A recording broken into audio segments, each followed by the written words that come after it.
ஆசீர்வாதங்களை பெற்றிருக்கிறோம். சபைக்கு வருகிறதுனாலே, ஆலயத்திற்கு வருகிறதுனால எத்தனை நன்மைகளை ஒவ்வொரு நாளும் ஆண்டவர் நம்முடைய வாழ்க்கையில செய்து கொண்டிருக்கிறார் என்பதை நாம் அனுபவிக்கிறோம். ஒவ்வொரு நாளும் ருசி பார்க்கிறோம். ஆனாலும் இன்னும் ஏன் இப்பொழுதெல்லாம் ஆண்டவர் தம்முடைய வார்த்தையினாலே நம்மோடு கூட பேசுகிறாரோ, குடும்பத்தோடு சபையோடு பேசுகிறாரோ, தம்முடைய வாக்கு தத்தத்தை ஆண்டவர் நிறைவேற்றுகிறவர்.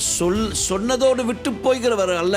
நம்ம நினைக்கிறோம் இந்த வனாந்தரம், இந்த பாதையெல்லாம் ஒரு ஆபத்தான இடம் அப்படின்னு நினைக்கிறோம். We forget that this broken world is still a dangerous place. நம்ம நினைக்கிறோம் இந்த உடைஞ்சு போன இந்த உலகம் இன்னும் ஒரு பயங்கரமான வாழ்வதற்கான ஒரு பயங்கரமான ஒரு இடம் நினைக்கிறோம். And in the wilderness God was protecting his people from all kinds of dangers and providing for them.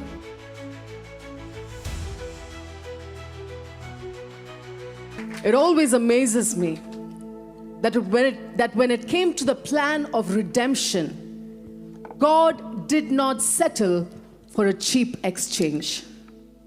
மீட்பின் பணி அல்லது மீட்பின் வேலைக்கு வரும்பொழுது, இந்த காரியத்தை வரும்பொழுது நான் எப்பொழுதும் ஆச்சரியப்படுகிறதான ஒரு காரியம், அப்படி அந்த மீட்பின் வேலைன்னு வரும்பொழுது ஆண்டவர் ஏதோ ஒரு சாதாரண ஒரு சீப்பான எளிமையான இழிவான ஒரு காரியத்தை அனுப்பி நம்மை மீட்கவில்லை. Amen. Amen. He gave his best. அவருடைய சிறந்த, எல்லாரும் சொல்லுங்க, அவருடைய சிறந்த, Amen. அவருடைய ஒரே பேரான குமாரனை உங்களுக்காக எனக்காக கொடுத்தார். கையை உயர்த்தி ஒரு ஆமென். Hallelujah. You know, from the start of this service we've been talking about one common thread, the love of God. இந்த கூட்டம் இந்த காலை நேரத்தில் ஆரம்பிச்சது எல்லா வர்ஷிப் லீடர்ஸ் எல்லாருமே ஹalleluya ஒரு பொதுவான ஒரு காரியத்தை நம்ம சொல்லிக்கொண்டே வந்தோம். ஹalleluya, ஆண்டவராகிய இயேசுவின் அன்பு. Amen. Amen. Amen. And I want to challenge especially the young people this morning. You can search high and low.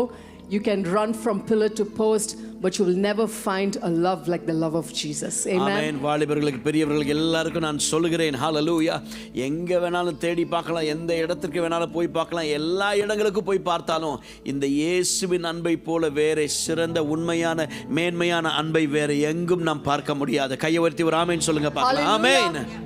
And this morning I want us to turn our attention to Numbers chapter 21 and let's read from verses 4 to 9. என்னாகமம் 21வது அதிகாரத்திற்கு நம்முடைய வேதாகமத்தை நாம் திருப்புவோம். The topic for my message this morning is a strange solution for salvation. ரட்சிப்பதற்கான ஒரு வினோதமான ஒரு முடிவு. Numbers 21 from verses 4 to 9. என்னாகமம்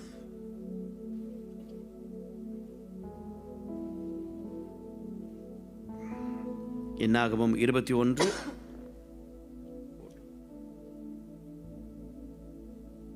4 9 வரைக்கும் நாம் கேட்போம்.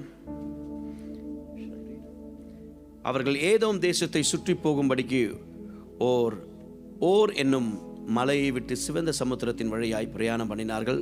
வழி நிமித்தம் ஜனங்கள் மனமடிவடைந்தார்கள்.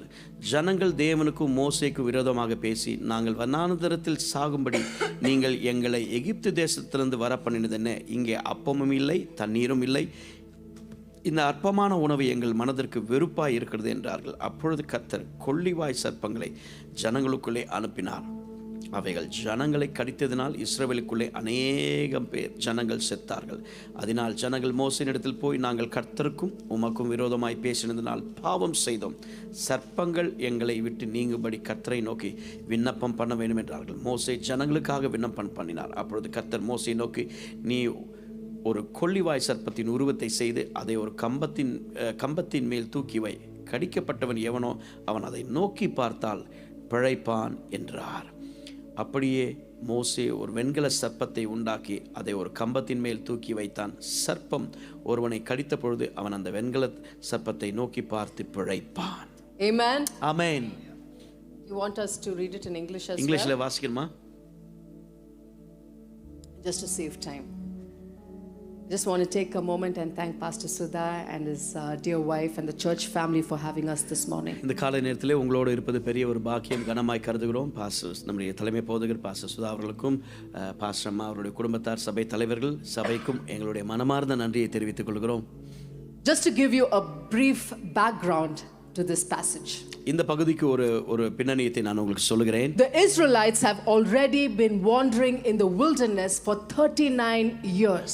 ஏற்கனவே 39 வருஷங்கள் இந்த இஸ்ரவேல் ஜனங்கள் வனாந்தரத்திலே சுற்றிக்கொண்டே வந்திருக்கிறார்கள். And the story is so tragic because God redeemed them, delivered them out of Egypt, out of the land of slavery, and He had promised them that He would lead them into the promised இந்த land. சம்பவம் கொஞ்சம் பரிதாபமான ஒரு சம்பவம் தான். ஆண்டவர் ஏற்கனவே அவர்களை எகிப்தின் அடிமைத்தனத்திலிருந்து, பாவத்திலிருந்து, பயங்கரத்திலிருந்து, ஒடுக்குமுறையிலிருந்து ஆண்டவர் விடுதலையாக்கி நீக்கி எல்லாவற்றையும் கொடுத்து அனுப்பி கொண்டிருக்கிறார். அவர்களை பாதுகாத்து பராமரித்து வந்து கொண்டிருக்கிறார். But because they rebelled against God and rebelled against His promise, they didn't believe whatever God had promised them. God said, listen, this is what you will do for the rest of these next 40 years. You're going to be wandering in the wilderness. ஆனால் இவைகள் கொடுக்கப்பட்ட அதன் மத்தியிலேயும் ஆண்டவருக்கு முரட்டாட்டம் பண்ணினதினாலே, ஆண்டவருடைய சத்தத்திற்கு வார்த்தைக்கு கீழ்ப்படியாததினாலே ஆண்டவர் அவர்களை பார்த்து சொன்னார், அடுத்த 40 வருஷம் நீங்க இப்படி தான் சுத்துவீங்க அப்படின்னு சொன்னார். And the story of redeemed Israel is so tragic. இந்த மீட்கப்பட்ட இஸ்ரவேல் ஜனத்துடைய சம்பவம் கொஞ்சம் பரிதாபமான சம்பவம் தான்.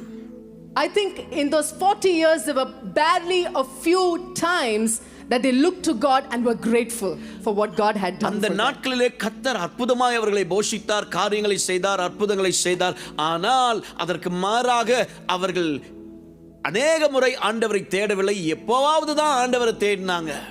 They grumbled, they murmured, they complained every time God provided for them manna from heaven, quail from the skies. They kept on grumbling and complaining. எப்போ ஆண்டவர் மன்னா கொடுத்தாலும் சரி, அப்பத்தை கொடுத்தாலும் சரி, காடையை கொடுத்தாலும் சரி, என்னடா சாப்பாடு இது சரியில்லை, 2-3 நாள் சாப்பிட்டு இது சரியில்லை, வேற ஏதாவது கிடைக்குமா அப்படின்னு சொல்லி நன்றியற்ற ஜனங்களாய் இன்றைக்குள்ள நிறைய சந்ததியை போல இது சரியில்லை, அது சரியில்லை, அது அப்படி இது இப்படின்னு சொல்லிட்டு எப்பொழுதும் குறை கூறிக்கொண்டிருக்கிற ஜனங்களா தான் இருந்தாங்க. And all the people that are sleeping said hallelujah. தூங்குறவங்கள ஒரு ஆமென் சொல்லுவோம். Because the people that are sleeping are continuing to sleep. Amen. There were times that God went ahead of them. He had parted the Red Sea for them.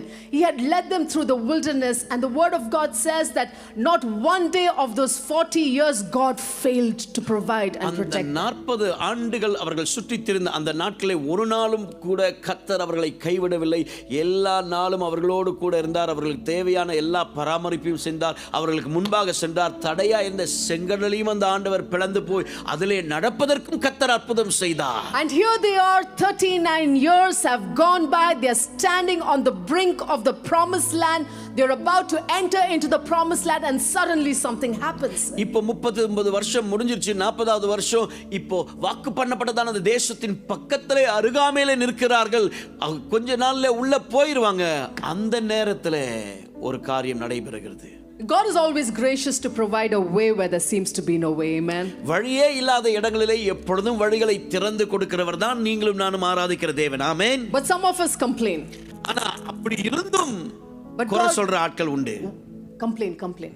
Yeah. I already said குறை சொல்றியா? Complain. No, we look at God and we say, God, why only this way? ஏன் ஆண்டவரே இத வேற வழியா ஆண்டவர் செஞ்சாரு, ஏன் ஆண்டவர் இந்த வழியில தான் செய்றீங்க, வேற வழியா செய்ய முடியாதா? I have been praying to you for a long time for a certain situation that I expect you to resolve a certain way. ஆண்டவரே நான் விரும்புகிற விதத்துல சில காரியங்களை, சில சூழ்நிலைகளை நீர் மாற்றணும், இப்படி செய்யணும்னு சொல்லிட்டு நான் விரும்புகிற விதத்துல நினைச்சேன். நீ ஏன் ஆண்டவரே நீங்க அந்த மாதிரி செய்யல, இப்படி செஞ்சிருக்கிறீங்க? God, why are you not on the same page as me? ஏன் ஆண்டவரே நான் நினைக்கிற மாதிரியே நீங்க ஒண்ணுமே செய்ய மாட்டேங்கிறீங்க? Now I want to let us know this morning that we should not and need not be like the Israelites. Amen. அருமையான நண்பர்களே, நீங்களும் நானும் இஸ்ரவேல் ஜனங்களைப் போல நாம் இல்லாது இருப்பதற்காக தான் கர்த்தர் இப்படிப்பட்டதான பாடங்களை நமக்கு எழுதி வைத்திருக்கிறார். We need to be careful and we need to be grateful for what God has faithfully and graciously provided for us. Amen. ஆண்டவர் கிருபையாய், தயவாய், இரக்கமாய் நம்முடைய வாழ்க்கையில் இறங்கி இருக்கிற, செய்து கொண்டிருக்கிற எல்லா காரியங்களுக்காக நன்றி உள்ளவர்களாய், ஜாக்கிரதை உள்ளவர்களாய் ஒவ்வொரு நாளும் நடப்பதற்கு ஆண்டவர் நமக்கு உதவி செய்ய வேண்டும். கைவர்த்தி ஒரு ஆமென் சொல்லுவோம். The story in Numbers 21 points to God's gracious provision to rescue and save a people from their sin. இங்கே இந்த என்னாகமம் 21வது அதிகாரத்திலே தங்களுடைய பாவத்திலே இருக்கிற உழன்று கொண்டிருக்கிறதான ஜனங்களை மீட்பதற்கு ரட்சிப்பதற்கு ஆண்டவர் செய்கிறதான ஒரு காரியத்தை இங்கே சொல்லிக் கொடுக்கிறார். The book of Numbers is the story about God directing his people to the promised land. தம்முடைய ஜனங்களை வாக்கு பண்ணப்பட்டதான தேசத்திற்கு நேராக அழைத்து கொண்டு போவதற்காகத்தான் இங்கே ஆண்டவர் காரியங்களை செய்து கொண்டிருக்கிறார். அதை தான் இந்த இடத்திலே பார்க்கிறோம். But because of the constant rebellion, their unbelief, the Israelites, they wander in the wilderness for 40 years, and God said, listen, except for Caleb and Joshua, no one would enter the promised land from that generation. தொடர்ந்து குறை சொல்லிக் கொண்டு குற்றம் கண்டுபிடித்துக் கொண்டு இது சரியில்லை அது சரியில்லைன்னு சொல்லிட்டு எப்பொழுதும் முறையிட்டு கொண்டிருந்த எப்பொழுதும் ஆண்டவரை குறித்து வித்தியாசமாய் பேசிக் கொண்டிருந்ததான கீழ்ப்படியாமை சந்ததி நிமித்தமாக ஆண்டவர் சொல்றாரு, 40 வருஷம் பார்த்துட்டு காலேப் யோசுவாவை தவிர இவன் ஒருத்தனும் கீழ்ப்படியில, உண்மையா இல்லை, அதனால இவங்க ஒருத்தரும் போக மாட்டாங்க, இவங்க 2 பேர் தான் போவாங்கன்னு ஆண்டவர் சொல்றாரு. In chapter 20 of Numbers, the previous chapter, we will see that it tells us that in the first month of the 39th year, the people are wandering in the wilderness. In chapter 20, Miriam, Moses' sister, dies. Moses grows angry and frustrated with the people when they beg for water from the rock. And so instead of speaking to the rock as God commanded, Moses and Aaron, they strike the rock with the rod. இதுக்கு முந்தைய அதிகாரத்தில் என்னாகமம் 20வது அதிகாரத்திலே ஆண்டவர் அவங்கள நடத்திட்டு போறாங்க. இன்னும் ஒரு வருஷம் 39வது வருஷத்துல கொஞ்ச நாள்ல வாக்கு பண்ணப்பட்டதான தேசத்திற்கு போயிடுவாங்க. அப்படிப்பட்டதான சூழ்நிலை இருக்கிறது. எல்லாம் பக்கத்துல போயிட்டாங்க. அந்த சமயத்தில் மிரியம் மோசேனுடைய தங்கச்சி மரித்து போகிறாள். அதனால விரக்தி உண்டாகிறது, காரியங்கள் உண்டாகிறது. ஆகவே ஆண்டவர் பேச சொன்ன இடத்துல தண்ணி இல்லைன்னு இவங்க புலம்புறாங்க. இந்த ஆட்கள் எங்களுக்கு தண்ணி வேணும், அது வேணும், இது வேணும்னு கேட்குறாங்க. அந்த கோபத்திலே மோசே ஆண்டவர் கண்மலையை பார்த்து பேசுன்னு சொன்னார். இங்கே எல்லாம் நடந்த ஒரு பக்கம் ஜனங்களுடைய காரியம், ஒரு பக்கம் சகோதரி மரித்து போய்விட்டார். இதெல்லாம் நடந்ததுனாலே கோபத்தில் அடித்து விடுகிறார். இதெல்லாம் நடந்து கொண்டிருக்கிறது. Chapter 20 is a heavy chapter. 20வது அதிகாரம் கொஞ்சம் கடினமான சூழ்நிலைகள் ஏற்படுகிறதான நடந்தேறுகிறதான சாப்டர் தான். En route to the promised land, they ask Edom, the nation of Edom, for safe passage, and so they can get on to the plains of Moab from which they're going to enter the promised land. Wow. But Edom says, no passage for you. நாங்க இந்த வழியா ஏதோ வழியா நாங்க போகணும், வாக்கு பண்ணப்பட்டதான தேசத்திற்கு நாங்க போகணும், எங்களுக்கு வழி விடுங்க அப்படின்னு சொல்லும் பொழுது இந்த ஏதோம் தேசத்தார் சொல்றாங்க, நீங்க இந்த வழியா போக முடியாது அப்படின்னு சொல்றாங்க. And then at the end of chapter 20, Aaron dies. 20வது அதிகாரத்தின் முடிவிலே பார்க்கிறோம். என்னாகமம் 20வது அதிகார முடிவிலே ஆரோனும் மரித்து போகிறான். And now the children of Israel, the people of Israel, they have to take the long route because Edom denied passage for them. They now have to take the long route that runs hundreds of miles to the south. இப்போ ஏதோம் அவர்களுக்கு வழி விடாதனாலே குறுக்கு வழியில போயிருந்திருக்காங்க. ஏதோம் வழியா போயிருந்தா அவங்க வழி விடாதனால இவங்க சுற்றுப்பாதையில நூற்றுக்கணக்கான மைல்கள் இன்னும் சுற்றி போக வேண்டியதான ஒரு நிர்பந்தம் ஏற்படுகிறது. How many of us like to take the long route? எத்தனை பேருக்கு ரொம்ப தூரம் சுத்தி போய் என் சர்ச்சுக்கு போகணும், ரொம்ப சுத்தி போய் வீட்டுக்கு போகணும், அந்த ரூட் எத்தனை பேருக்கு பிடிக்கும்? யாராவது இருக்கீங்களா?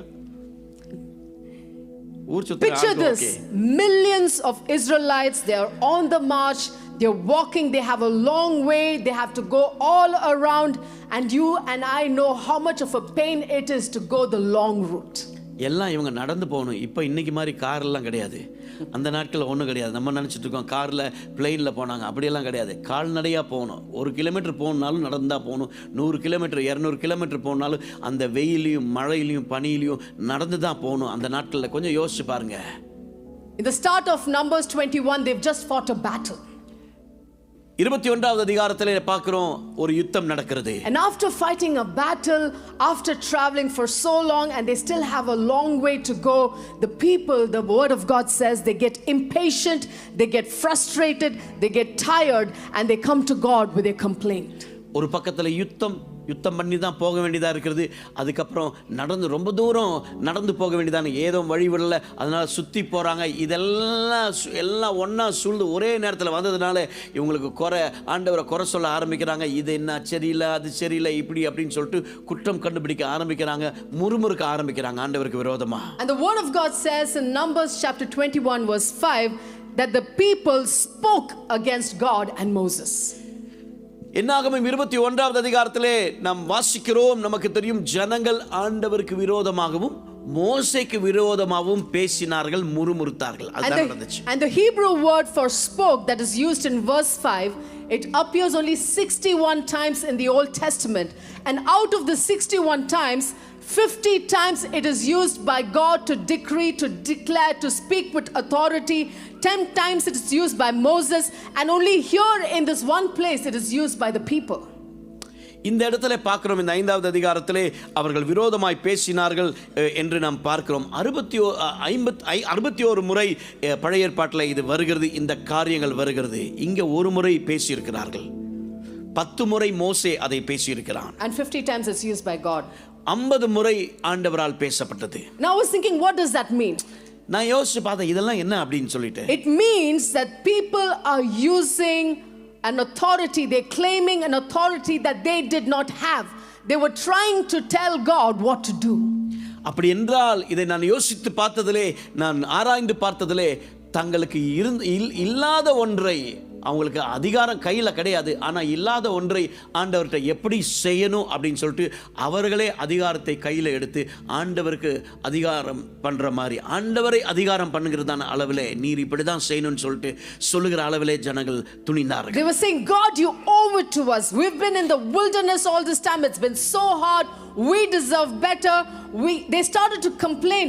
Why have you led us out of Egypt to die here in the wilderness? ஏன் இந்த வனாந்தரத்திலே கொண்டு வந்து நாங்கள் இப்படி சாவதற்கு?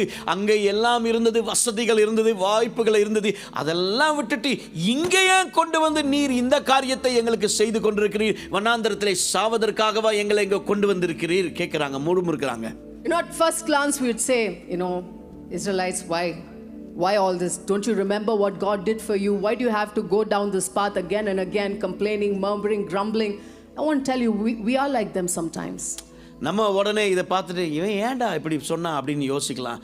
இஸ்ரவேல் ஜனங்கள் அமைதியாக போயிருந்துருக்கலாமே அப்படின்னு நினைக்கலாம். ஆனால் நம்ம வாழ்க்கையை திரும்பி பார்த்தோம்னா அநேக நேரத்தில் நம்மளும் இப்படி தான் இருக்கிறோம், இதே போல தான் போயிட்டு இருக்கிறோம். There are so many instances even in the Bible about men and women who received the promise from God, but along the way, as they waited for God to fulfill those promises, they grew impatient, and then they said, maybe not your way, God, but my way. அநேக நேரத்தில் அநேக சூழ்நிலையை நம்ம பார்த்துருக்கிறோம். ஜனங்கள் ஆண்டவரிடத்திலே அற்புதங்களை பெற்றும் அடையாளங்களை பெற்றும் வழிகள் ஆண்டவர் திறந்து கொடுத்து ஜனங்கள் ஆண்டவர்கிட்ட சொன்னது, உம்முடைய வழி இல்லை, நாங்கள் என்ன நினைக்கிறோமோ அதில் தான் நடக்கணும் அப்படின்னு சொல்லிட்டு. They say, God, there is no bread, there is no water, and we detest this wretched food. You know what they were calling wretched food?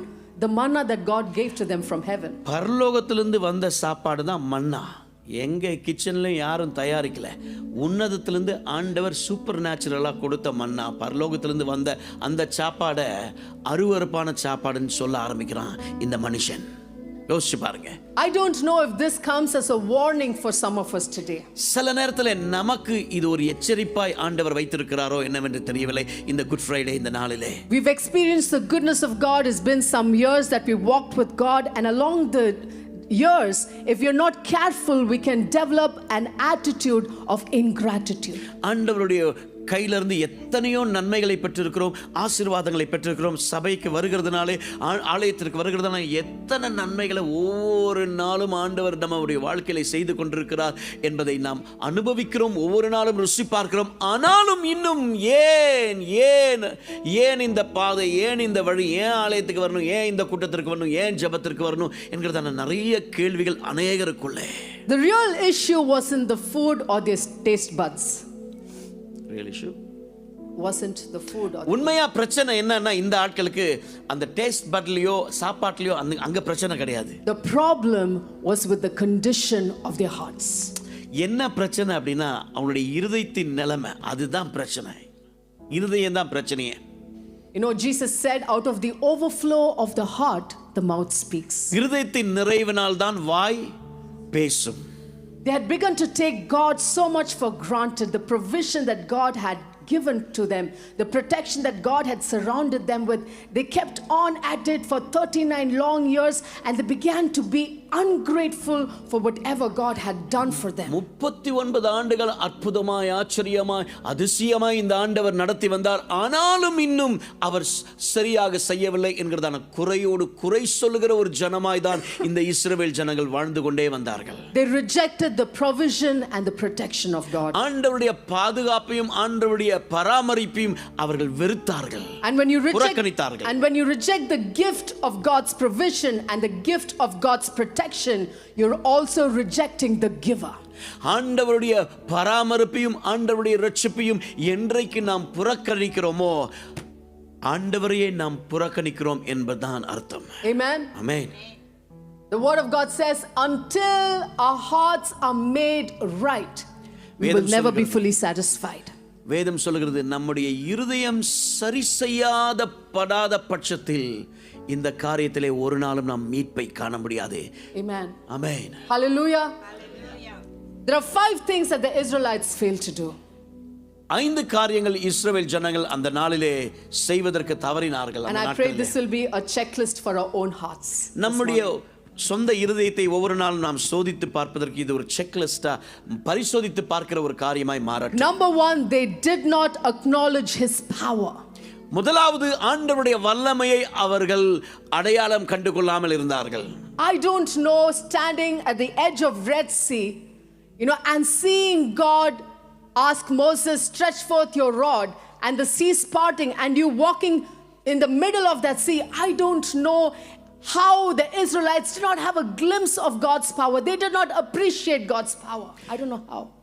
இங்கே நின்று கொண்டிருக்கிறார்கள், பார்வோன் துரத்தி கொண்டிருக்கிறான், முன்னாடி செங்கடல். மோசேயை பார்த்து ஆண்டவர் சொன்னார், செங்கோலை நீட்டு செங்கடல் திறக்கப்படும் என்று. செங்கடல் திறக்கப்பட்டது. அவர்கள் எல்லாரும் வெட்டாந்தரையில் நடப்பது போல உள்ளே நடந்தார்கள். அந்த வல்லமையை இவர்கள் அனுபவித்தார்களா என்று கூட எனக்கு தெரியவில்லை. செங்கடல் திறக்கப்படுவது, ஒரு கடல் திறக்கப்பட்டு பாதை உண்டாக்கப்பட்டது. ஆண்டவருடைய வல்லமையை இந்த ஜனங்கள் அனுபவித்தார்களா, உணர்ந்தார்களா? இல்லை. They had forgotten how God had delivered them from slavery. எப்படி இந்த ஆண்டவர் அவர்களை அற்புதமாய் ஆச்சரியமாய் நடத்தி வந்தார், அதை மறந்து போனார்கள். Let me ask us this morning. நம்மை பார்த்து நான் கேட்கட்டும். Do you remember that day? அந்த நாளை நீங்கள் ஞாபகம் வைத்திருக்கிறீர்கள்? When you met with Jesus at the foot of the cross. அந்த சிலுவையின் அடிவாரத்திலே அந்த இயேசுவை சந்தித்த நாள். And you gave your life to him. உங்கள் வாழ்க்கையை அவருடைய கரத்திலே சமர்ப்பித்த அந்த நாள். Do you remember the love that you had for God at first? முதலாவது ரட்சிக்கப்பட்ட அந்த நாட்களே ஆண்டவரை குறித்து, ஆலயத்தை குறித்து, வேதத்தை குறித்து, தேவனை குறித்த ஒரு பற்று, ஒரு அன்பு இருந்தது. அந்த அன்புல இன்னைக்கும் நிலைச்சிருக்கிறோமா? Do you remember how God came through for you? உங்களுக்காக ஆண்டவர் எப்படி இறங்கி வந்தார், கிரியைகளை செய்தார், காரியங்களை செய்தார். அதை இன்னும் நினைவு கூர்ந்தவர்களாய் அந்த வழியிலே நடக்கிறோமா? God intervened. He changed the course of your life, the trajectory of your life, and he turned your attention towards him, and he told you, I am the God that loves you. I am the God who gave my life for you. Have you forgotten the power with which he redeemed you? உனக்காக என்னுடைய ஜீவனை கொடுத்து உன்னை மீட்டெடுத்தேன். சிலுவையிலே என்னுடைய இரத்தத்தை சிந்தி விளைக்கிறையமா நீ அடிக்கப்பட வேண்டியதான, நீங்களும் நானும் அடிக்கப்பட வேண்டியதான இடத்திலே நான் உனக்காய் அடிக்கப்பட்டு உன்னுடைய எல்லாவற்றையும் என்மேல் நான் சுமந்து கொண்டு அந்த விதத்திலே உன்னை நேசிக்கும்படியா இந்த உலகத்திற்கு நான் வந்தேன். என்னை உனக்காய் கொடுத்தேன். அதை நாம் மறந்து விட்டோமா அந்த அன்பை? May God give us grace. இந்த நாளிலே கர்த்தர் நமக்கு கிருபை தருவாராக. To not forget the first love that we have for him. அவருக்கு நாம் கொடுக்க வேண்டிய அந்த முதல் அன்பு, அதை ஒரு நாளும் நாம் மறந்து போகாதபடிக்கு இந்த குட் ஃப்ரைடே இந்த நாளிலே அந்த சிலுவையின் அன்பை மறந்து போகாதபடிக்கு ஒவ்வொரு நாளும் அவருக்கு நாம் கொடுப்பதற்கு ஆண்டவர் நமக்கு ஒரு நினைப்பூட்டுதலை தருவாராக. Number 2, they didn't appreciate his generosity. இரண்டாவது, ஆண்டவருடைய அந்த ஜெனராசிட்டி, அவருடைய தியாகத்தை அவர்கள் பாராட்டவில்லை. 40 years equals 14,600 days. 40 வருஷம் அப்படின்னா 14,600 நாட்கள். And the word of God says, not one day God failed to provide for them. வேதம் சொல்கிறது, ஒரு நாளும் ஆண்டவர் அவர்களை போஷிக்க பராமரிக்க தவறவில்லை. And I want us to take a moment this morning and consider the blessings God has generously lavished upon your life. இந்த good Friday இந்த நாளிலே யோசித்து உட்கார்ந்து யோசித்து, ஆண்டவரே ஒவ்வொரு நாளும் என்னென்ன காரியத்தை என் வாழ்க்கையில செஞ்சீங்க, எப்படி என்னை கொண்டு வந்தீங்க, எப்படி பராமரிச்சீங்க, எப்படி நடத்துறீங்க, ஒவ்வொரு நாளும் யோசிச்சு பார்ப்பதற்கு கர்த்தர் நமக்கு கிருபையை தருவாராக. ஆமென். Hallelujah. The word of God says that he did not just give us his love in droplets and in small measures. He lavished his love upon us. ஏதோ ஆண்டவருடைய அன்பு அங்க அவ்வப்பொழுது தேவைப்படும் போது சொட்டு சொட்டா ஆண்டவர் போடல. ஹல்லேலூயா. தன்னையே முழுவதுமாய் ஒரு சொட்டு இரத்தம் கூட தனக்கென்று வைத்துக் கொள்ளாமல் எல்லாவற்றையும் உங்களுக்காக எனக்காய் சிந்தினார் அந்த ஆண்டவராகிய இயேசு. கையை உயர்த்தி ஒரு ஆமென் சொல்லுவோம். ஆமென். Before reading the scripture portion this morning, the brother was telling us sometimes we tend to look at the blessings and where we are at life, and we tend to think it's because of me, because I am smart, because I'm capable, because I have this job. I want to tell you, it's because of the grace of God. காலையில் நம்ம ஆரம்பிக்கும் பொழுது அந்த brother அருமையான நடத்துகிற அந்த brother வசனம் வாசிப்பதற்கு முன்பாக சொன்னாங்க, ஏதோ ஆண்டவருடைய கிருபையை விட்டுட்டு நம்ம என்னுடைய திறமை, என் தாளந்து, எனக்கு வேலை இருக்குது, நான் படிச்சிருக்கேன், எனக்கு வேலை கிடச்சிருக்கு, அதனால் நம்ம இதை செய்கிறோன்னு இல்லை. நான் இந்த காலை நேரத்தில் மறுபடியும் அதை நினைப்பூட்ட விரும்புகிறேன். ஆண்டவருடைய கிருபையினால தான் கர்த்தர் இன்னைக்கு ஒவ்வொருவரையும் ஜீவனோடு வச்சிருக்கிறார். Amen. கையை உயர்த்தி எல்லாரும் ஒரு ஆமென் சொல்லுவோம். ஆமென். When was the last time you looked at God full in the face and you told him, Lord, from my heart, thank you? என்னைக்குங்க கடைசியா உள்ளத்தின் ஆழத்திலிருந்து, சும்மா கை உயர்த்ததில்ல, பாட்டுக்காக கை உயர்த்ததில்ல, ஜெபம் பண்ண சொல்றாங்களே அதனால கை உயர்த்ததில்ல, ஆனா உள்ளத்தின் ஆழத்திலிருந்து உணர்வு பூர்வமா, ஆண்டவரே நீ செய்த எல்லாவற்றுக்காக உமக்கு நன்றி, நீ என்னைக்கு கடைசியா சொல்லியிருக்கோம்? கொஞ்சம் யோசிச்சு பாருங்க. Amen. Amen. Number 3, they didn't recognize his mercy. மூன்றாவது, அவருடைய இரக்கத்தை அவர்கள் அடையாளம் கண்டு கொள்ளவில்லை. You know, for all the things that I've done in these past 48 years, I think God has a lot of reasons to zap me out of orbit from the face of this earth. He has a lot of reasons.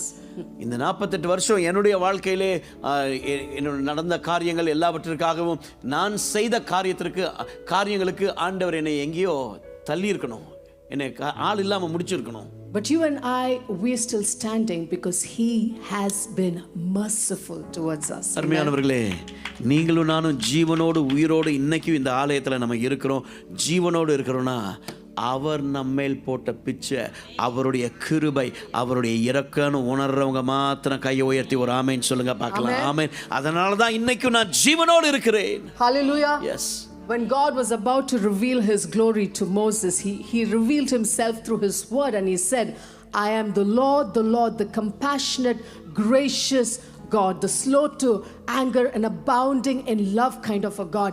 I am God who's faithful. I'm abounding in love and mercy. Amen. மோசேக்கு தன்னுடைய மகிமையை ஆண்டவர் வெளிப்படுத்தும் பொழுது ஆண்டவர் இதைதான் மோசேயிடத்திலே ஆண்டவர் பேசுகிறார், நான் இரக்கம் உள்ளவர், இரக்கத்தில் ஐஸ்வர்யம் உள்ளவர், நான் நீதியுள்ள தேவன் என்று. ஆமென். ஹல்லேலூயா. தம்மை குறித்து, தம்முடைய குணாதிசயங்களை குறித்து வெளிப்படுத்துகிற ஒரு ஆண்டவராய் மோசேக்கு தம்மை வெளிப்படுத்தினார். Amen. ஆமென்.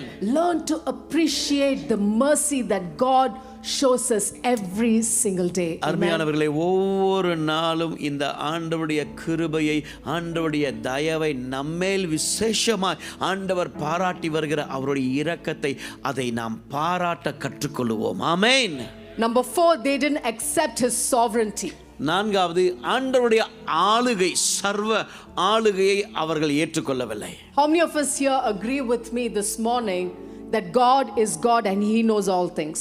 எத்தனை பேர் இந்த காலை நேரத்தில் சொல்ல முடியும், ஆண்டவர் தான் என்னை ஆளுகை செய்கிறவர், என்னை குறித்து எல்லாம் அவருக்கு மாத்திரம்தான் தெரியும் சொல்றவங்க கைவிட்டு காட்டுங்க. Amen. Amen. He knows what is best. அருமையானவர்களே, நம்முடைய வாழ்க்கைக்கு, நம்முடைய பிள்ளைகளுக்கு, நம்முடைய எதிர்காலம், நம்முடைய குடும்பத்திற்கு எது சிறந்தது என்பது அவருக்கு மாத்திரம்தான் தெரியும். You know, with our finite minds, we can never grasp or have an understanding of why God allows certain things.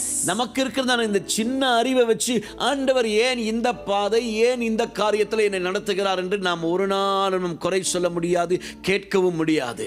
But God is faithful. Amen. ஆனால் ஆண்டவர் எந்த பாதையிலே நடத்தினாலும் அவர் உண்மையுள்ளவர். அவர் நேர்மையான நேர்த்தியான பாதையில தான், சரியான பாதையில தான் நம்மை நடத்துவார். We've all tasted the goodness of God. ஏற்கனவே ஆண்டவருடைய நன்மையை அனுபவித்தவர்கள் இன்றைக்கும் அனுபவித்துக் கொண்டிருக்கிறோம். And God alone knows how he has guided our feet through all the pitfalls in our path. நம்முடைய பாதைகளிலே, நம்ம நடக்கிற பாதைகளிலே எத்தனையோ குழிகள் இருந்தது, எத்தனையோ சத்துரு விதைத்ததான விதைகள் இருந்தது. ஆனால் அப்படிப்பட்டதான கண்ணிகள், வலைகள், அவை எல்லாவற்றிலிருந்தும் உங்களையும் என்னையும் நம்முடைய பிள்ளைகளையும் தப்புவித்து ஆண்டவர் ஆச்சரியமாய் ஒவ்வொரு நாளும் நடத்துகிறாரே, அதற்கு நன்றி உள்ளவர்களாய் இருக்க வேண்டும். கைகளை உயர்த்தி ஆமென். Trust God's sovereignty at all times. அருமையான சபையே, இந்த ஆண்டவருடைய ஆளுகையை, சர்வ ஆளுகையை ஒவ்வொரு நாளும் நம்முடைய வாழ்க்கையில் நம்புவதற்கு நாம் இருக்க வேண்டும். We've got to trust that the things that God allows in our lives are for our own protection. நம்முடைய சொந்த பாதுகாப்புக்காக தான் ஆண்டவர் எல்லாவற்றையும் நம்முடைய வாழ்க்கையில செய்து வருகிறார் என்பதை அறிந்து கொள்ள வேண்டும். Amen. Amen. Know that at all times God is still on the throne. Nothing can shake him out of the throne. Nothing can come against him that takes everything out of his control. God is in absolute control. ஆண்டவர் தான் சிங்காசனத்தில் இன்னும் வீற்றிருக்கிறார். என்னுடைய சூழ்நிலை, என்னுடைய எதிர்காலம், என்னுடைய நிகழ்காலம், என்னுடைய வாழ்க்கை, என்னுடைய பிள்ளைகள், என்னுடைய ஊழியம், எனக்கு இருக்கிறதான எல்லாவற்றையும் அவர்தான் ஆளுகை செய்கிறார் என்பதை நான் ஒவ்வொரு நாளும் புரிந்து நடக்க வேண்டும். Number 5, they didn't trust his word. ஐந்தாவது, அவருடைய வார்த்தையை அவங்க நம்பல. The biggest problem with us Christians these days, இன்றைக்கு கிறிஸ்தவர்கள் என்கிறதான நிலைமையில் நமக்கு இருக்கிறதான பெரிய பிரச்சனை என்னன்னா, how can we trust what we do not know? நமக்கு தெரியாத ஒன்றை நம்ம எப்படி சார் நம்புறது? If you don't know the word, how do you trust the word? ஆண்டவருடைய வார்த்தையே நமக்கு தெரியல அப்படின்னா அந்த வார்த்தையை நம்ம எப்படி நம்புறது? Instead of going to the word, we prefer running to men and women to find out what the future holds for us. ஆண்டவருடைய வார்த்தை எல்லாவற்றையும் எழுதி வைத்திருக்கிறார் நமக்காய். ஆனால் அதை நம்புவதற்கு, விசுவாசிப்பதற்கு நமக்கு மனம் இல்லை. அதற்கு மாறாக இவங்க செய்வாங்க, அவங்க செய்வாங்க, இவங்க கிட்ட போய் கேட்கலாம், ஐடியாஸ் இவங்க சொல்லுவாங்க, என் எதிர்காலத்திற்கு, என் பிள்ளைகளுக்கு, என் பிஸ்னஸ்க்கு, என் சபைக்கு, என்னுடைய காரியங்களுக்கு இவங்க சொல்லுவாங்க, அவங்க சொல்லுவாங்கன்னு மனிதர்களையும் அவங்களையும் இவங்களையும் தேடி அலைந்து கொண்டிருக்கிறோம். எல்லாவற்றுக்கும் தேவையானது இங்கே எழுதி வச்சிருக்கிறார் அவர். When was the last time you picked up God's word and you said, God, this is your word, it gives me life, it brings me joy, your word is my delight, I'm going to study the word because I want to hear your heart. When was the last time you picked up God's word? எப்பங்க கடைசியா ஆண்டவருடைய வார்த்தையை எடுத்து அதில் உட்கார்ந்து, ஆண்டவரே இந்த காரியத்தில் நான் இருக்கேன், இந்த சூழ்நிலையாக போயிட்டு இருக்கிறேன், உம்முடைய வார்த்தை இதை குறித்து என்ன சொல்லுகிறது என்று என்றைக்கு கடைசியாக கர்த்தருடைய வார்த்தையை நம்பி நம்ம உட்கார்ந்து ஆண்டவரிடத்தை கேட்டிருக்கோம், உம்முடைய வார்த்தை என்னை நடத்தட்டும் என்று என்றைக்கு நம்பி உட்கார்ந்திருக்கிறோம்? I want to encourage all of us this morning. அருமையானவர்களே, ஒவ்வொருவரையும் இந்த காலை நேரத்தில் உற்சாகப்படுத்த விரும்புகிறேன். Love God's word. ஆண்டவருடைய வார்த்தையை நேசிக்க ஆரம்பிங்கள். இதுவரைக்கும் இல்லாத அளவில் இந்த வார்த்தையை நேசிக்க ஆரம்பிங்கள். And I want to assure you, God will speak. நான் உங்களுக்கு வாக்காய் சொல்கிறேன், உறுதியாய் சொல்ல முடியும், கர்த்தர், இந்த ஆண்டவர் கட்டாயம் தம்முடைய வார்த்தையின் மூலமாக உங்களோடு கூட பேசுவார். கைகளை தட்டி ஆமென். And whatever God speaks, God will keep his word. He will keep his promises. எப்பொழுதெல்லாம் ஆண்டவர் தம்முடைய வார்த்தையினாலே நம்மோடு கூட பேசுகிறாரோ, குடும்பத்தோடு சபையோடு பேசுகிறாரோ, தம்முடைய வாக்குத்தத்தத்தை ஆண்டவர் நிறைவேற்றுகிறவர். சொன்னதோடு விட்டு போகிறவர் அல்ல, சொன்னதை செய்து முடிக்கும் அளவும் நான் உன்னை விட்டு விலகுவதும் இல்லை, உன்னை கைவிடுவதும் இல்லை என்று சொன்னவர் நம்மோடு கூட உண்டு. The problem with us is that we start the race. நமக்கு இருக்கிற பிரச்சனை அப்படின்னா, நம்ம ஓட்டத்தை நல்லா துவங்குகிறோம். But along the way, when we meet life's pressures and we meet life's challenges, when we go through problems, we forget the purpose for which God has saved us. போராட்டங்கள், பிரச்சனைகள், பாடுகள், போகிற வழியிலே உபத்திரவங்கள் வரும் பொழுது ஆண்டவர் எதற்காக அழைத்தார், ஏன் இந்த காரியம் அப்படின்னு சொல்லிட்டு எல்லாவற்றையும் பிரச்சனை நிமித்தமாக ஆண்டவரை மறந்து விட்டு போகிற ஒரு நிலைமை தான் நமக்கு வருகிறது. We forget that the wilderness is a dangerous place. நம்ம நினைக்கிறோம் இந்த வனாந்தரம், இந்த பாதையெல்லாம் ஒரு ஆபத்தான இடம் அப்படி நினைக்கிறோம். We forget that this broken world is still a dangerous place. நம்ம நினைக்கிறோம் இந்த உடைஞ்சு போன இந்த உலகம் இன்னும் ஒரு பயங்கரமான வாழ்வதற்கான ஒரு பயங்கரமான ஒரு இடம் நினைக்கிறோம். And in the wilderness, God was protecting his people from all kinds of dangers and providing for them. ஆனால் பார்த்தீங்கன்னா அதே வனாந்திரத்துல தான் பயங்கரங்கள் இருந்தது, ஆபத்துகள் இருந்தது, நெருக்கங்கள் இருந்தது. அதன் மத்தியில தான் கர்த்தர் தம்முடைய பிள்ளைகளை பாதுகாத்தார். நமக்கும் ஆண்டவர் அதை தான் செய்து கொண்டிருக்கிறார். And one of the dangers of the desert are snakes. அந்த வனாந்திரத்துல இவங்க போய் கொண்டிருந்தாங்களே, அந்த வனாந்திரத்துல உள்ள பெரிய ஒரு ஆபத்து என்ன தெரியுங்களா? 40 வருஷத்துல பாம்புகள் நிறைந்த ஒரு இடம். And God had been protecting them from those snakes among other dangers, and so when they finally rebel against God, God does what he often does. He releases his hand. Whatever you want to do, you do. இந்த வனாந்திரத்தின் வழியாக அவர்கள் போய் கொண்டிருக்கும் பொழுது அவர்களை பாதுகாத்தார். ஆனால் இந்த ஜனங்கள் கீழ்ப்படிதல் உள்ள ஒரு ஜனங்களா இல்லாத பட்சத்திலே இருந்ததுனாலே ஆண்டவர் அவங்க வழிக்கு விட்டுட்டார். நீ என்னமோ பண்ணிக்கோ அப்படின்னு சொல்லிட்டு. He stretches his hand and judgment comes against the people. தம்முடைய கையை அவர்களுக்கு விரோதமா நீட்டுறாரு. நியாய தீர்ப்பு அவங்க மேல வருது. அந்த இடத்துல Venomous snakes come, they bite the people and so many die. நம்ம வாசிச்சது போல அங்கே கொள்ளிவாய் பாம்புகளை ஆண்டவர் அனுப்புகிறாரு. அந்த பாம்பு கடிச்சு நிறைய பேர் செத்து போறாங்க. And just in case you've forgotten the venomous bite of this thing called sin, I want to remind you, Romans chapter 6 verse 23, the wages of sin is death. இங்க வெனமஸ், இந்த பயங்கரமான கொள்ளிவாய் பாம்பு என்று பார்க்கிறோம். அது ஆவிக்குரிய விதத்தில் நம்ம பார்த்தோம்னா நம்முடைய வாழ்க்கையில் இருக்கிறதுனால பாவம் கொஞ்சம் கொஞ்சமாய் நம்மையும் நம்முடைய குடும்பத்தையும் நம்முடைய வாழ்க்கையும் அழித்து தேவனிடத்திலிருந்து பிரித்து கொண்டிருக்கிறது. It is not just physical death but spiritual death. சரீர பிரகாரமான மரணம் அல்ல, ஆவிக்குரிய விதத்திலே நிறைய பேர் மரித்து போய் கொண்டிருக்கிறோம். இதை உணராமையே இருக்கிறோம் நிறைய பேர். அதுதான் உண்மை. And that is why God provided a remedy.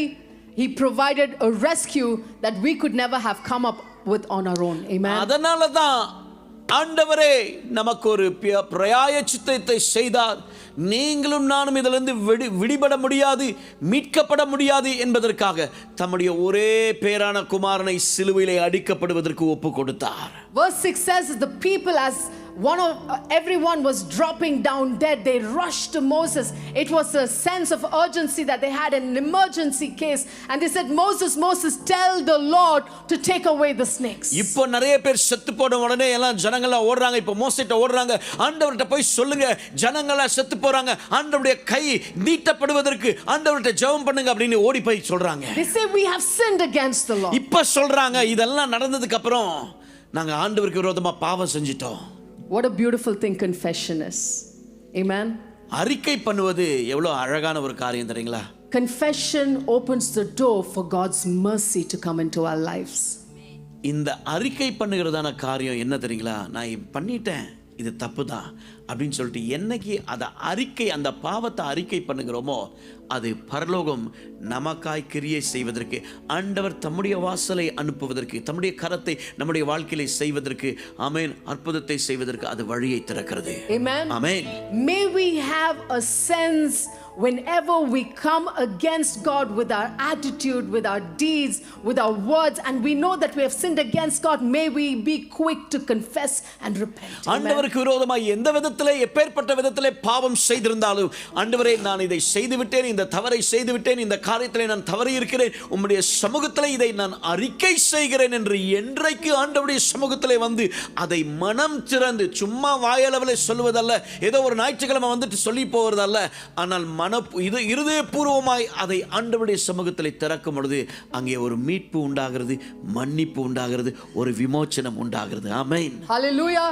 1 John chapter 1 verse 9 says, if you confess your sins, he is faithful to forgive. Amen. யோவான் 1:9 வாசிக்கிறோம், நம்முடைய பாவங்களை நாம் அறிக்கையிடுவதற்கு நாம் ஆயத்தம் உள்ளவர்களாய் இருந்தால் அவரும் நம்மேல் மனதிறங்க வல்லமையுள்ள தேவனாய் இருக்கிறார். ஆமென். And they tell Moses, pray that God will take away the snakes. அவங்க சொல்றாங்க, ஓடி போய் மோசே தயவு செய்து ஆண்டவர் இந்த பாம்புகளை நீக்கி போடுவதற்காக எங்களுக்காக ஜெபம் பண்ணுங்கள். But let me ask you this morning, is there anything in the story that says God took away the snakes? எங்காவது பார்த்தீங்களா? உங்களை பார்த்து கேட்கட்டும், இந்த சம்பவத்தில் நம்ம வாசி, இந்த வசனங்களை வாசிச்சோம், எங்கேயாவது ஆண்டவர் பாம்பை எடுத்து போட்டார்னு பார்க்குறோமா? எல்லா பாம்பையும் ஆண்டவர் அழிச்சு போட்டார் அப்படின்னு எங்கேயாவது இருக்கா? இல்லை. Amen. His ways are higher than our ways. அருமையானவர்களே, நம்ம நினைப்போம் இந்த பாம்பெல்லாம் ஆண்டவர் அழிச்சிட்டாருன்னா நல்லா இருக்கும் அப்படின்னு சொல்லிட்டு. ஆனால் அதற்கு மேலாக தான் கர்த்தர் செய்வார். அவருடைய வழிகள் நம்ம நினைக்கிற மாதிரி அல்ல, வித்தியாசமான விதத்திலே அந்த ஆண்டவர் கிரியை செய்வார். கைவர்த்தி ஒரு ஆமென் சொல்லுங்க பார்க்கலாம். ஆமென். God answered their prayer, but not in the way they wanted it, which is often the way that we want God to answer our prayers, but according to his plan and his purpose, he provided a way.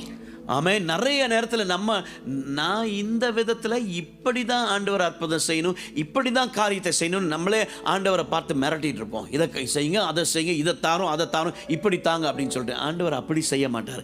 அவர் விரும்புகிற விதத்தில் காரியங்களை செய்வார். இங்கேயும் பார்த்தீங்க அப்படின்னா அதே போல தான் தம்முடைய திட்டத்தின்படி ஆண்டவர் அவர்களுக்கு ஒரு மீட்பை கொண்டு வருகிறார். The word of God says, God told Moses, make a bronze serpent, put it on a pole, raise it up, and every time anyone that's bitten by a snake turns and looks at that bronze serpent, he will live. Amen. வேதம் சொல்கிறது, மோசேயை பார்த்து ஆண்டவர் சொன்னார், இப்போ ஒரு வெண்கல சர்ப்பத்தை உண்டாக்கி நிறுத்தி, பாம்பு கடிக்கும் பொழுது யார் யாரெல்லாம் அந்த சர்ப்பத்தை நோக்கி பார்க்கிறார்களோ அவர்கள் சுகம் அடைவார்கள். வித்தியாசமா வினோதமா இருக்குதுல்ல?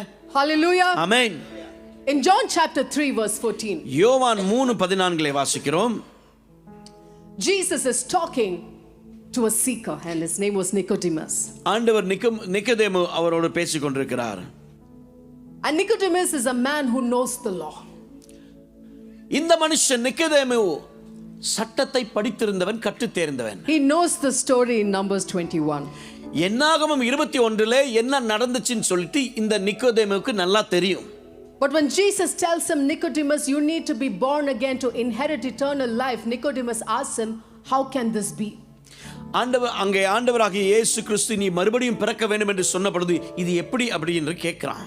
And Jesus tells him, ஆண்டவர் சொல்கிறார், just as Moses lifted up the snake in the wilderness, so the Son of Man must be lifted up, so that everyone who believes in him may have eternal life. And you know the next verse, for God so loved the world in this way, that he gave his one and only Son, so that everyone who believes in him will not perish but have eternal life. Amen. இப்போ ஆண்டவர் சொல்றாரு 14வது வசனத்தில், யோவான் 3:14, சர்ப்பமானது மோசேயினால் வனாந்தரத்திலே உயர்த்தப்பட்டது போல, நன்றாக கவனிங்கள், மனுஷகுமாரனும் தன்னை விசுவாசிக்கிறவன் எவனோ அவன் கெட்டு போகாமல் நித்திய ஜீவனை அடையும்படிக்கு உயர்த்தப்பட வேண்டும். ஹல்லேலூயா. அடுத்த வசனம் நமக்கு எல்லாருக்கும் தெரியும். தேவன் தம்முடைய ஒரே பேரான குமாரனை விசுவாசிக்கிறவன் எவனோ அவன் கெட்டு போகாமல் நித்திய ஜீவனை அடையும்படிக்கு அவரை இவ்வளவாய் உலகத்தில் அன்பு கூர்ந்தார். கைகளை உயர்த்தி ஒரு ஆமென் சொல்லுங்க பார்க்கலாம். ஹல்லேலூயா. You know what Jesus was saying?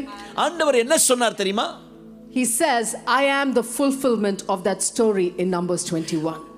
என்னாகமம் 21 ஆண்டவர் சொன்னாரே மோசேயை பார்த்து, ஒரு சர்ப்பம் உயர்த்தப்படும் பொழுது ஹல்லேலூயா யார் யாரெல்லாம் நோக்கி பார்க்கிறாங்களோ அவங்களுக்கு சுகம் கிடைக்கும்ட்டு இயேசு சொல்றார். இப்போ இவன்ட்ட சொல்றாரு, நான் தான் அந்த வார்த்தையின் என்னாகமம் 21 நிறைவேறுதல் நான் தான். கையை உயர்த்தி ஒரு ஆமென் சொல்லுங்க பார்க்கலாம். ஹல்லேலூயா. He says, I am the fulfillment of that bronze serpent. அந்த வெண்கல சர்ப்பம் அது நான் தான். ஹல்லேலூயா. And both the serpent on the pole and Jesus on the cross demands a faith response this morning. ஆமென். அங்கே வெண்கல சர்ப்பம் உயர்த்தப்பட்ட பொழுதும் ஜனங்கள் நோக்கி பார்த்து விசுவாசிக்க வேண்டும். அதே போல இயேசு சிலுவையிலே அறையப்பட்ட பொழுது யார் யாரெல்லாம் அவரை விசுவாசிக்கிறார்களோ ஹல்லேலூயா அந்த விசுவாசம் தேவைப்படுகிறது அந்த இடத்துல. Numbers 21 verse 9, every time the snake bit anyone, all they had to do was turn their gaze, look at that bronze serpent on the pole, and they would live. என்னாகமம் 21:9 வாசிக்கிறோம், வெண்கல சர்ப்பமானது உயர்த்தப்பட்ட பொழுது யார் யாரெல்லாம் கடிப்பட்ட யார் யாரெல்லாம் நோக்கி பார்க்கிறாங்களோ அவங்க பிழைச்சுக்குவாங்க. அதே போல Amen. Amen. If you want to live, if I want to live, may our eyes be turned to look at Jesus on the cross. Amen. இந்த நாட்களில் நீங்களும் நானும் பிழைத்திருக்கும்படிக்கு அவருடைய சித்தத்தின்படி வாழ்வதற்கு நாம் அப்படிப்பட்ட ஒரு வாழ்க்கை வாழ்வதற்கு இயேசு சொல்லுகிறதான காரியம் ஹல்லேலூயா. சிலுவையை கொண்டாடி போவது மாத்திரமல்ல, ஒவ்வொரு புனித வெள்ளிக்கிழமையும் ஹல்லேலூயா அந்த சிலுவையை உண்மையாய் சிலுவையில் அறையப்பட்ட கிறிஸ்துவை நோக்கி பார்ப்பது மாத்திரமல்ல, அவருக்குள்ளே நம்முடைய விசுவாசத்தை வைத்து நம்முடைய விசுவாசத்தை ஓட்டத்தை ஓடும் பொழுது அவர் நமக்காய் எல்லாவற்றையும் செய்து முடிப்பார். ஹல்லேலூயா. அவரை நோக்கி பார்த்தவன் பிழைப்பான். கைகளை உயர்த்தி ஒரு ஆமென். Amen. Amen. I'm aware we stand before two kinds of people this morning. ரெண்டு வித்தியாசமான ஜனங்கள் நடுவே நாம் நின்று கொண்டிருக்கிறோம் என்பதை அறிந்திருக்கிறேன். The first kind of people, you have been bitten by sin and you have lived with that poison for so long, but I want to remind you, you are dying. ஒரு கூட்டம், ஒரு சாரார் எப்படி ஒரு பாம்பு கடித்து, அந்த கொள்ளிவாய் சர்ப்பம் கடித்து மரித்து போகிறதான நிலைமையில் அநேகர் செத்து போனார்களே, அதே போல பாவம் என்னும் பாம்பினாலே கடிக்கப்பட்டவர்கள் நிறைய பேர் உண்டு. மரணத்திற்கு நேராய் தான் போய்கொண்டிருக்கிறோம். நீண்ட நாட்கள் அந்த பாவத்தை இன்னும் அறிக்கை செய்யாமல், ஞாயிற்றுக்கிழமை வர்றோம், வெள்ளிக்கிழமை வரோம், மற்ற ஜபத்துக்கெல்லாம் வரோம், இன்னும் அந்த குணங்கள், ஜென்ம சுவாபம் என்னும் பாவம், வித்தியாசமான காரியங்கள், பாவம் என்கிறதான விதத்திலே நிறைய இன்னும் உள்ளே இருக்கிறது. அறிக்கை பண்ணப்படாத காரியங்கள் இன்னும் இருக்கிறது. நாம் மரித்து கொண்டிருக்கிறோம் என்பதை சொல்ல இருக்கிறேன். I pray that today will be the day of your salvation. Amen. என்னுடைய விசுவாசம், ஆண்டவர் இங்கே கொண்டு வந்ததன் நோக்கம் இன்றைக்கு அதிலிருந்து ஒரு விமோச்சனம், அவரை விசுவாசிக்கிறதுனாலே. ஹல்லேலூயா. இன்றைக்கு தான் ரட்சணிய நாள். Don't put off your decision to follow after Jesus, to commit your life to Jesus. Don't put it off. ஆண்டவரை பின்பற்ற வேண்டும், அவருக்காக எதையாகலும் செய்ய வேண்டும் என்கிறதான தீர்மானத்தை அப்புறம் பார்த்துக்கலாம், அடுத்த குட் ஃப்ரைடே பார்த்துக்கலாம், இன்னும் சில வருஷம் கழிச்சு பார்த்துக்கலாம். தள்ளி போடாதிருங்கள். Amen. Amen. Because life is unpredictable. அருமையானவர்களே, வாழ்க்கை எப்போ என்ன நடக்கும் இன்னைக்கு யாரும் சொல்ல முடியாது. If there's one thing that COVID taught us, and I hope we remember the lesson for the rest of our lives, life is short. COVID நிறைய பேர்த்துக்கு உலகத்தில் எல்லாருக்கும் எத்தனையோ பாடங்களை கற்றுக்கொண்டிருக்கிறது. இன்னும் நாம் உணராமல் இருப்போம் என்றால், இந்த காலை நேரத்தில், இந்த புனித வெள்ளி இந்த காலை நேரத்தில் ஆண்டவர் உங்களோடு என்னோடு கூட இடைபடுவாராக, பேசுவாராக. காலம் பொன் போன்றது. இதை தவற விட்டோம் என்றால் வேறே நாட்கள் நமக்கு இல்லை. இன்றைக்கு செயல்படுவதற்கு இன்றைக்கு கர்த்தர் நம்மை எழுப்புவாராக. இன்றே இரட்சணிய நாள். Hallelujah. Hallelujah. Look to what God has graciously done on your behalf. Amen. Turn from your grumbling, turn from your complaining, turn from your rebellion and look to Jesus, because he is your savior. சிலுவையிலே உங்களுக்காக என்ன செய்து முடித்திருக்கிறாரே, அந்த வேளையை உண்மையாய் உணர்ந்து பார்க்க ஆரம்பிப்போம். இன்னும் எத்தனை நாட்கள் குறை கூறிக்கொண்டு, இன்னும் எத்தனை நாட்கள் இது சரியில்லை, அவர் சரியில்லை, இவர் சரியில்லைன்னு சொல்லிட்டு எல்லாவற்றையும் பார்த்து கொண்டே ஓடி இருப்பது. ஆண்டவரை மாத்திரம் நோக்கி பார்த்து, சிலுவையை மாத்திரம் நோக்கி பார்த்து, அவரை மாத்திரம் நோக்கி பார்த்து இந்த ஓட்டத்தை ஓடுவதற்கு கர்த்தர் இந்த நாளிலே ஒரு தீர்மானம் எடுப்ப, உறுதியான ஒரு தீர்மானம் எடுக்க கர்த்தர் நமக்கு உதவி செய்வாராக. There's another group of people present here this morning. அதே நேரத்தில் இன்னொரு கூட்டம் இருக்கிறது இந்த இடத்துல. You've been bitten by sin, நீங்கள் பாவத்தினாலே கடிக்கப்பட்டிருக்கிறீர்கள். but you have been saved because you said yes to the strange solution. நீங்கள் ரட்சிக்கப்பட்டிருக்கிறீர்கள் காரணம் இந்த வினோதமான ஆண்டவருடைய செயலின் நிமித்தமாக. You know the solution, உங்களுக்கு அதனுடைய சொல்யூஷன், காரியம் என்னன்னு தெரியும். you know the cure, உங்களுக்கு அதனுடைய சுகம், அதனுடைய பலன் என்னன்னு தெரியும். you know the power of the cross, சிலுவையின் வல்லமை, மேன்மை என்னன்னு உங்களுக்கு தெரியும். but you've kept it to yourself. ஆனா இதெல்லாம் அனுபவிச்சு நான், என் குடும்பம், என் பிள்ளைகள், என் சபை, நாங்கள் மாத்திரமே கொண்டாடி, நாங்கள் வருஷம் நாங்களே செஞ்சுட்டு இருப்போம்னு சொல்லிட்டு எனக்குள்ளேயே, நமக்குள்ளேயே இந்த அன்பையும் இந்த வல்லமையும் நமக்குள்ளேயே அடக்கி வச்சிருக்கிறோம், வெளியே சொல்லலை இன்னும். We are called to be like Moses, to put Jesus, and lift him high and show the whole world this is the way God made for us to be saved. To announce and proclaim that there is no other way by which man can be saved except the name of Jesus. எப்படி மோசே அந்த வனாந்தரத்திலே செத்து கொண்டிருக்கிறதான ஜனங்கள் நடுவே ஆண்டவர் சொன்னது போல ஒரு வெண்கல சர்ப்பத்தை உயர்த்தி தூக்கி வைத்து யார் யாரெல்லாம் அதை நோக்கி பார்க்கிறார்களோ அவர்கள் விமோச்சனம் பெறுவார்கள் என்கிறதான நிலைமையிலே, ஹல்லேலூயா, இன்றைக்கு கர்த்தர் நம்முடைய கரத்திலே இந்த சபைக்கும் உங்களுக்கும் நம்ம ஒவ்வொருவருக்கும் ஒரு வேலையை வைத்திருக்கிறார். என்ன வேலை என்றால், இந்த இரட்சகராகிய இயேசுவை இந்த உலகத்திலே மோசே தூக்கி பிடித்தது போல, தூக்கி வைத்தது போல, இந்த இயேசுவை உலகத்திற்கு அடையாளம் காட்டுவதற்கு, இந்த ரட்சிப்பை இந்த உலகத்திற்கு, இந்த வெளிச்சத்தை இந்த உலகத்திற்கு, இந்த பட்டணத்திற்கு, நாம் வாழுகிற இடத்திற்கு இந்த இயேசுவை உயர்த்தி காட்டி, ஹல்லேலூயா, பாவத்திலே வாழுகிறதான ஜனங்களுக்கு ஒரு மீட்பு உண்டு. இயேசு மரித்தார், இயேசு உங்களுக்காய் உயிர்த்தெழுந்தார், அவரை நம்பி வந்தால் பிழைப்பீர்கள் என்று சொல்லுகிறதான நற்செய்தியை நமக்குள்ளேயே வைத்து அடக்கி வைத்துக் கொண்டிருக்கிறோம். இன்றைக்கே இரட்சணிய நாள் எழும்புவதற்கு. ஆமென். In John chapter 12 verse 32, Jesus said, "And I, when I am lifted up from the earth, I will draw all people to myself." இயேசு சொன்னார், நான் உயர்த்தப்படும் பொழுது ஜனங்கள் எல்லாரையும் என் அண்டை சேர்த்துக் கொள்வேன். யோவான் 12 இதை வாசிக்கிறோம். And I want to challenge the second group of people this morning. இந்த இரண்டாவது குரூப் சாராரை நான் உங்களுக்கு சவாலாய் நான் சொல்கிறேன். When the broken people come to you, when the lost people come to you, how will you respond? Will you say, I have found the remedy and his name is Jesus, or will you keep him to yourself? உடைக்கப்பட்ட ஜனங்கள், நெருக்கப்பட்ட நசுக்கப்பட்ட ஜனங்கள் தேடி வரும் பொழுது இந்த சுவிசேஷத்தை, இந்த வெளிச்சத்தை உங்களுக்குள்ளே வச்சிருப்பீங்களா? நம்ம எப்படி அதை பிரதியுத்தரம் செய்ய போகிறோம்? Let's all stand to our feet this morning. இந்த காலை நேரத்தில் ஆண்டவரே, நான் எப்படி என்ன விதத்தில் செயல்பட போகிறேன், அது என் கையில் இருக்குது. எல்லாரும் எழும்பி இருக்கிறதா இந்த நேரத்தில்? So many of us are hung up on God's blessings.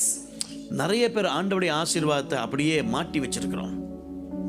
Like Jacob, you made a pact with God and he said, God, as long as you provide for me, as long as you feed me, as long as you clothe me, as long as you guide me on the journey, I will serve you and I'll acknowledge you as God.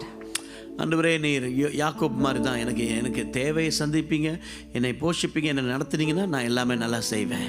But you've not come into the same page as God. You've not looked to God and said, God, I am a sinner, I need to be saved, God, come and save me. You've not got to that point.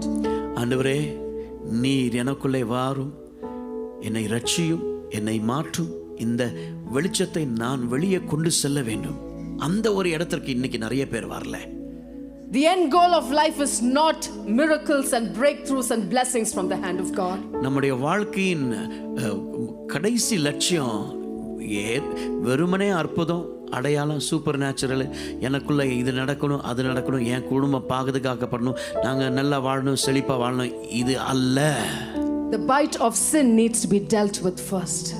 முதலாவது அந்த கடி, பாம்பு கடி, அந்த பாவம் கடி, அது நீக்க அகற்றப்பட வேண்டும். The greatest miracle is to find salvation in Jesus.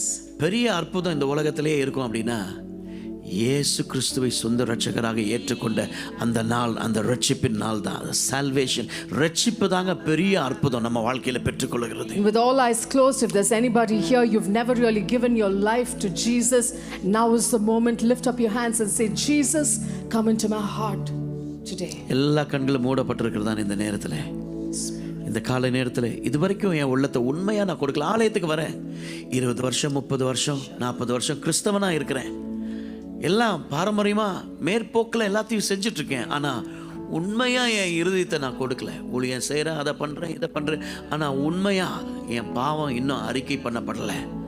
இன்னைக்கு என் இருதயத்தை அந்த ஆண்டவர் கையில் கொடுக்க வர விரும்புகிறேன் அப்படின்னு சொல்கிறவங்க இருந்தீங்கன்னா அந்த ஜெபத்தை செய்யுங்க. இது உங்களுடைய தருணம், இது உங்களுடைய நேரம். The others of us, அடுத்த கூட்டம் ரெண்டாவது, got so busy with life you've forgotten the purposes for which God called you. Now is the time to recommit your life and say, God, here I am your vessel, I am your instrument. Fulfill your purposes in my life and through my life. I want to be a light and salt in this world.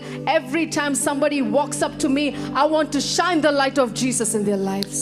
ஒரு சாரார் எல்லாத்தையும் அனுபவித்து இருக்கிறோம், அற்புதங்களை பெற்றிருக்கிறோம், ஆனால் மெத்தன போக்கில் ஆண்டவருக்கென்று ஒன்றையும் செய்யாமல், சபைக்கென்று தேவனுக்கென்று எதையும் செய்யாமல், அழிந்து போகிறதான ஆத்துமாக்களை குறித்ததான பாரம் ஒன்றும் இல்லாமல், இன்றைக்கும் இஷ்டம் போல சுயநலமாய் நானும் என் குடும்பம் என்கிறதான நிலைமையில மாத்திரம் இந்த இயேசுவின் வெளிச்சத்தை இந்த உலகத்திற்கு கொண்டு செல்லாம கடின இருதயத்தோடு நம்ம வாழ்ந்துட்டு இருக்கிறோம். ஒரு நாள் நம்ம போய் அங்கே போய் நிற்கும் பொழுது, நான் உனக்காக மரிச்சேன், எனக்காக நீ என்ன செஞ்ச அப்படின்னு சொல்லிட்டு ஆண்டவர் கேட்டார்னா என்ன பதில் சொல்ல போறோம்? அற்பமான வாழ்வு அற்புதமாய் மாற அனைத்தையும் தந்தே ஆட்கொள்ளும் தேவா. அற்பமான வாழ்வு, ரெண்டு கையை உயர்த்தி, அற்புதமாய் மாற அனைத்தையும் தந்தே ஆட்கொள்ளும் தேவா. நான் சிறுகவும் நீர் பெருகவும், நான் சிறுகவும் நீர் உள்ளத்தின் தீரியாய் எடுத்தாட்கொள்ளும் கல்வாரி ஸ்நேகம் கரைத்திடும் என்னை கல்மனம் மாற்றி கரைந்தோட செய்யும் கல்வாரி ஸ்நேகம் கரைத்திடும் என்னை கல்மனம் மாற்றி கரைந்தோட செய்யும் இருண்டதோர் வாழ்வு இன்னமும் வாழ்வோ இனியாவதுவும் திருமுகம் காண இருண்டதோர் வாழ்வு ஆண்டவரே இன்னமும் வாழ்வோ இனியாவதுவும் திருமுகம் காண நாதானின் ஸ்நேகம் பெருகட்டும் என்னில் நாதானின் ஸ்நேகம் பெருகட்டும் என்னில் என்னை காணுவோ உம்மை காணட்டும் கல்வாரி ஸ்நேகம் கரை தீரும் என் அடுங்க கல்மனம் மாற்றி கரைந்தோட செய்யும் கல்வாரி ஸ்நேகம் கரை தீரும் என்னை அந்த கல்லான இருதயம் கரைஞ்சு போகணும் உமக்காக எழும்ப உதவி செய்யும் அழைத்தவரே அழைத்தவரே ஊழியத்தின் ஆதாரமே கைகளை உயர்த்தி அழைத்த ஒரு நோக்கத்தோடு எங்களை அழைச்சிருக்கீங்க இந்த தேசத்துல இந்த பட்டணத்திற்கு தேவ திட்டம் தேவ நோக்கம் எங்கள் வாழ்க்கையில் நிறைவேறுவதற்கு எங்களை ஒப்பு கொடுக்கிறோம் ஆண்டவரே ஓ அழைத்தவரே fulfill your plans, oh God, your purposes in our lives, oh God. The very reason that you died for us on the cross of Calvary. Oh, எத்தனை நிந்தைகள், எத்தனை தேவைகள் என்னை சூழ நின்றாலும் உம்மை பார்க்கிறேன். கைகளை உயர்த்தி சொல்லுவோம். எத்தனை நிந்தைகள், எத்தனை தேவைகள் என்னை சூழ நின்றாலும் உம்மை பார்க்கிறேன். உத்தமவோ அந்த சத்தத்தை நாங்க யாரும் இழந்து போக கூடாது. ரெண்டு கையை உயர்த்தி சொல்லுவீங்களா? One day when we stand before the Lord, we want the master to say, well done good and faithful servant. எத்தனை பேர் அந்த சத்தத்தை கேட்கணும்னு விரும்புறவங்க கையை உயர்த்தி hallelujah. Makoro shantala bodiyam darara lekereya tererererabo. Oh, அந்த சத்தத்தை இழந்து போக கூடாது. உத்தம ஊழியன் என்று நீ சொல்லி ஆவியானவரே ஹல்லேலூயா. உயர்த்தப்பட்ட அந்த இயேசுவை இந்த உலகத்திற்கு உயர்த்தி காட்டுவதற்கு, இந்த இயேசுவை இந்த உலகத்திற்கு சொல்லுவதற்கு ஆண்டவரே எங்கள் ஒவ்வொருவரையும் எழுப்புவீராக. ஒரு சந்ததி, Lord, raise up a generation, oh God, hallelujah, that will lift the banner of Jesus just like Moses lifted, oh God, the bronze serpent, oh God. We pray, hallelujah, lives will be transformed, lives will be changed, oh God. Many will see, hallelujah, the true living God. In the name of Jesus, use us as a channel, oh God. எங்களை பயன்படுத்துவீராக, இந்த சபையை பயன்படுத்துவீராக. இந்த சபையிலிருந்து ஒரு பெரிய ஒரு சேனை ஆண்டவருக்காக வைராக்கியம் பாராட்டுகிற சேனை எழும்பட்டு. ரகமசந்தரரபோ. உத்தம ஊழியன் என்று நீ சொல்லிடும் ஒரு வார்த்தை கேட்டு சொல்லுங்க.